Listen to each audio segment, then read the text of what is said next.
तो जय हिंद। कक्षा 6 के विद्यार्थियों के लिए विषय हिंदी और वार्षिक परीक्षा 2027 के लिए यहाँ पर एक पूरा पेपर यहाँ पर आ चुका है, जो कि आपकी परीक्षा के लिए मोस्ट इम्पॉर्टेंट यहाँ पर होने वाला है। तो चलिए जो है हम लोग इस प्रश्न पत्र को हल करें, ताकि जब आपकी परीक्षा में तब आप लोग अच्छा अंक प्राप्त करें। तो यहाँ पर आप लोग को नाम ऊपर की तरफ दिया गया, अनुक्रमांक यहाँ पर आप लोग को दिया गया है, और समय यहाँ पर 3 घंटे का, और पूर्णांक यहाँ पर 70 का, और यहाँ पर पेपर कोड HI94 यहाँ पर आप लोग को दिया गया है।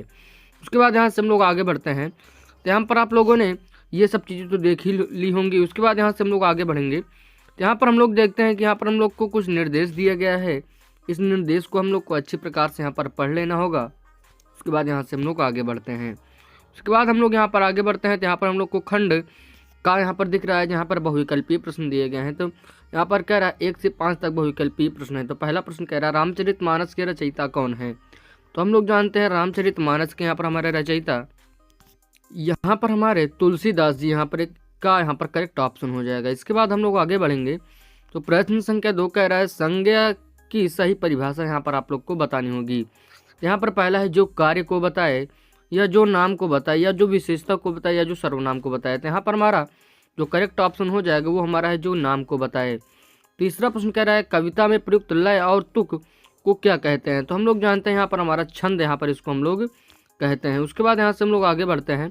तो प्रश्न संख्या यहाँ पर हम लोग 4 को देखते हैं। तो कह रहा है मैं हम वह किस भेद के शब्द हैं। तो हम लोग जानते हैं यहाँ पर हमारा सर्वनाम के यहाँ पर हमारे भेद हो जाएंगे। उसके बाद प्रश्न संख्या 5 एवं बहुविकल्पीय का अंतिम प्रश्न कह रहा है गद्य और पद्य में मुख्य अंतर यहाँ पर किसका होता है। तो हम लोग जानते हैं यहाँ पर हमारा मुख्य अंतर यहाँ पर हमारा जो है, तो यहाँ पर हमारा लेख भाषा का यहाँ पर हमारा सही उत्तर यहाँ पर हो जाएगा। उसके बाद खंड यहाँ पर हम लोग खा में आ गए हैं। तो यहाँ पर हम लोग को दीर्घ उत्तरीय प्रश्न कह रहा है 6 से 10 नंबर तक, और प्रत्येक प्रश्न 4 अंक है। तो पहला कह रहा है गद्य और पद्य में यहाँ पर आपको अंतर यहाँ पर स्पष्ट करना होगा।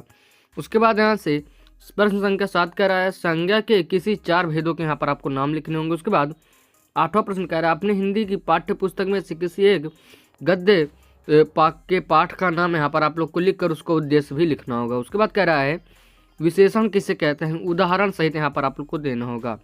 उसके बाद यहाँ से हम लोग आगे बढ़ते हैं।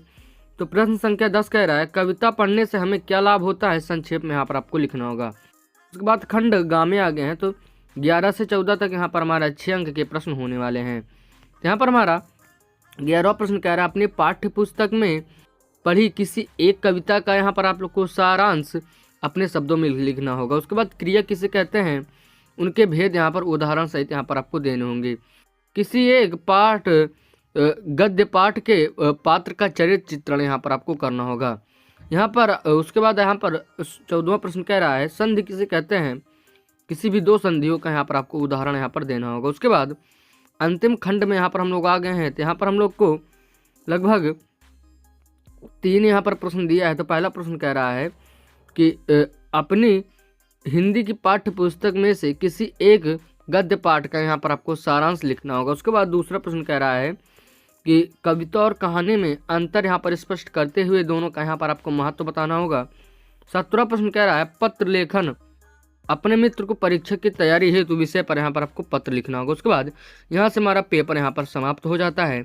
तो आप लोग वीडियो को लाइक कीजिएगा और चैनल को सब्सक्राइब कीजिएगा, और इस वीडियो को अपने दोस्तों तक शेयर जरूर से कर दीजिएगा, ताकि उनको भी इस चैनल के बारे में यहाँ पर पता चले।